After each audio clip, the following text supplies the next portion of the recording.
ጋር ተዋግተን አናውቅም። የተወሰዱ ርስቶችን አላስመለስም። ግን ምን እንባለው የኢትዮጵያ ወታደር ነው። የኢትዮጵያ ወታደር እንባላለን። ምን ሰራው ግን ለማን ነው? ለብልጽግና ነው ማለት ነው። ኢትዮጵያ የምትባለው ለማን ነው? እናት ብልጽግና ብቻ ነው እንጂ የኢትዮጵያ ብሔረሰቦችማ እየገደልናቸው ነው። በየቦታው እየቀበርናቸው ነው የመጣ ነው። እና ባለፈው እዚህ መቅደላ ላይ በነበረው ውጊያ ማለት ነው ነበርኩኝ። ከዚያ ኦፒ ኧረ እዚያ ላይ መንደር አለ ቤት ለምን ይቃጠላልኝ ሲለው አንተ ነህ እኔ ኮርመመረው በለው አጥፈው ሞትን ይቅመሳት።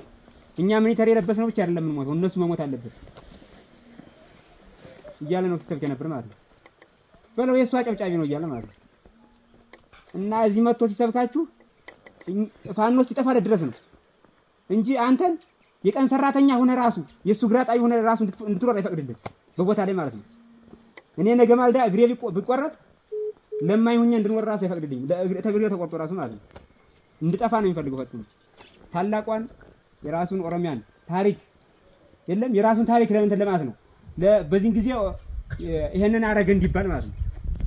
የራሱን ሀገር ነው የሚከው የአማራን ህዝብ ለማጥፋት በቃ የለም 100% በቃ ወስኖ የተነሳ ነው ማለት ነው። ከዚህ መቅደላ እንደዚህ አደረገ። ሳይንት አጅባር ደግሞ መጣ። ሳይንት አጅባር መጥቶ መንደር ውስጥ ነው ፋኖ ያለ ላይ ተራራ ላይ ነው ከባድ መሳሪያ የሚወረወረው መንደር ውስጥ ነው። ከዚያ ኧረ ነገር እንዴት ነው አለው። አሁን አንተ ሰውዬ ምን አባ ነው ተልኮ አለብህ እንዴ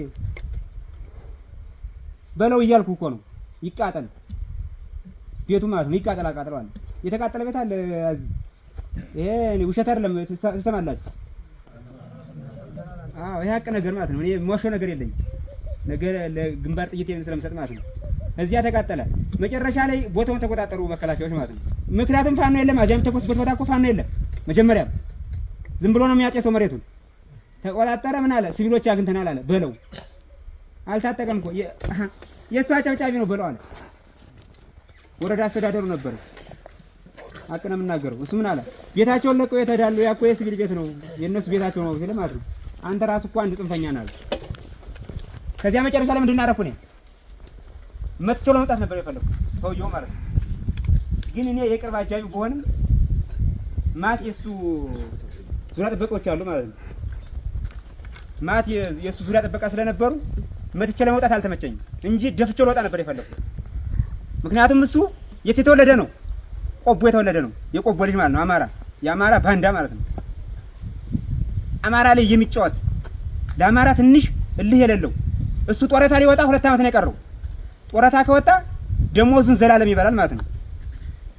እንደገና አዲስ አበባ ላይ ኮንዶሚኒየም ቤት ተሰጥቷል።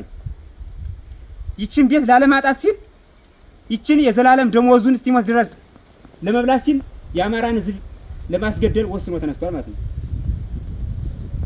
እንግዲህ በ2 አመት ውስጥ አማራን ያጠፋዋል ፈጣሪ ወቅ።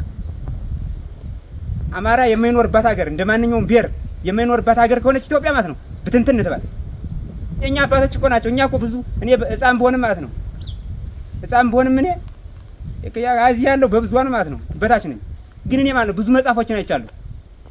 የኛ አባቶች ናቸው እቺን ሀገር ያቆማት ማለት ነው። በየወረዳውና በየዝሆን ከተማው የተሰራው ሐውልት ማለት ነው የጀግኖች ሐውልት ነው። ለይቺ ሀገር መስዋዕት የከፈሉ ማለት ነው እንጂ የአዝማሪ ሐውልት አይደለም። እነሱ ናቸው። ለቀምት ላይ አንድ አጫሉ የሚባል አዝማሪ አለ። የሱን ሐውልት ሰርተው ያጼ ምኒልክን ሐውልት አዲስ አበባ ላይ ነቅለን እንትላለን አሉ። ያን ነቅለው የሚጥሉ ለምንድን ነው? የአማራን ታሪክ ለማጥፋት ማለት ነው። እኛ ደግሞ አንጠፋም እናጠፋዋለን እንጂ። ስለዚህ አትሽመጥመጡ። በቃ ምንድነው የምትሞት ከሆነ ትሞታለህ። በቃ አትቀርም፣ ትሞታታለህ። እዚህ ከተማ ከመጣ ወንድ ልጅ ሆነ ማለት ነው ሩጠህ ካላመለጥክ ከፋኖ ጋር ካልሸሸ ትገደላለህ። አጭሩ ልንገር በቃ ወሰነ ማለት ነው። በቃ ይገላል። ምንም አይተውም። የነገርኳችሁ ሲቪል ያለ እንኳን ፀጉሩን ያሳድግ። አሁን እዚህ ብዙ አለ ያልታጠቀ ፀጉሩን ያሳድግ ቆርጦ ነው የሚጥል። ምንም አይተውም። ርህራሄ የሚባል ነገር የላችሁም።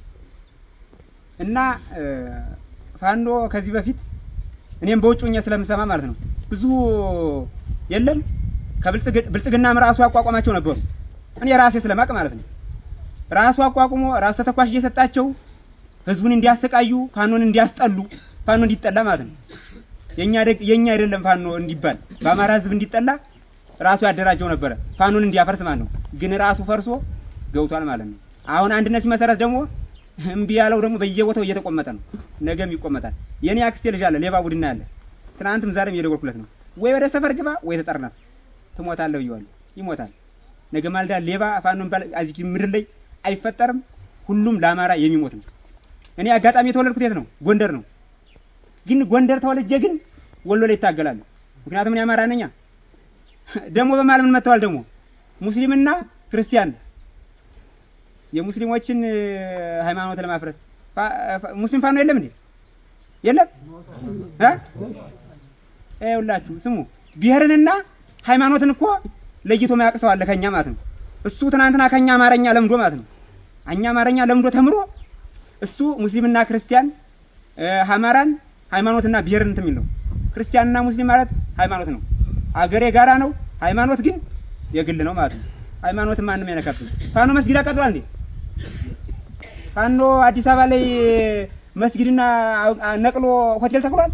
አልተከለም። የሚተክል ራሱ ነው። ስለዚህ ይሄንን ባንዳ ሌባ መንግስት እንደምናጠፈው እንደምንደመሰው እናንተ 100% ተማምናችሁ መኖር አለባችሁ።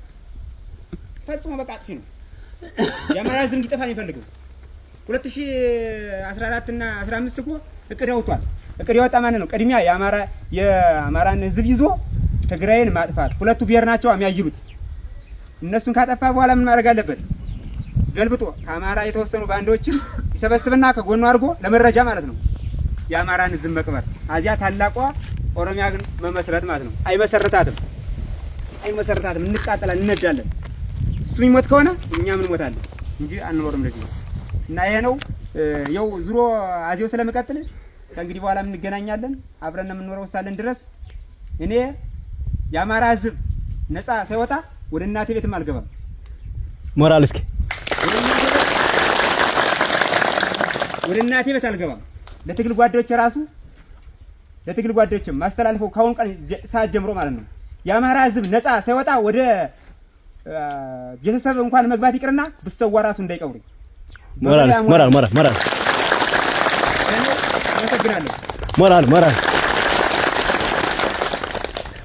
ይደገም ሞራል። እሺ እናመሰግናለን ወንድማችን።